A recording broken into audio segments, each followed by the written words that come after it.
Hey guys, at welcome back sa ating mini vlog. So for today's video nga pala, eto nga, at bumili nga kami ng Durabox para kay baby dahil malapit na nga akong mangitlog. Pinagpilian nga pala namin is Orocan and Megabox. And sa pagka-plastic guys, iba talaga yung pagka-plastic ng Orocan kaysa sa Megabox. Pero wala pa rin tatalo sa kumari mong plastic, charot. Pero ayun na nga, excited nga ang daddy at siya na nga yung nag-assemble.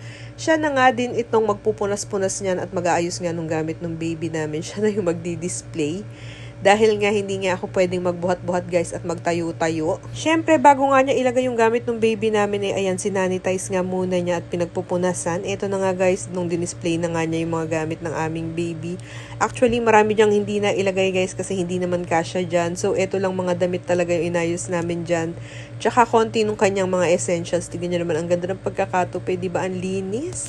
At ang luwag nga nitong lagayan nito guys, sobrang daming space talaga at sobrang dami yung malalagay na gamit. Fast forward nga, nagpasama nga pala yung kapatid ko dito sa may Robinsons Gapan para nga ibili ng gamit yung kanyang anak dahil malapit na nga yung pasukan. At eto naman guys, si Ate Sadie, ayan, maglalaro kasi siya guys sa laruan. At alam niyo naman ng mga bata kapag nakakita ng palaruan sa mall, talagang gusto nga nila at na-excite sila dyan. Habang naglalaro nga si Aling Sadie, kami nga dyan bibili muna ng merienda at ito nga ang napili naming merienda, Cake Land. At ito naman ang buntis nyo, ayan, pa-aura-auran sa salamin, o diba?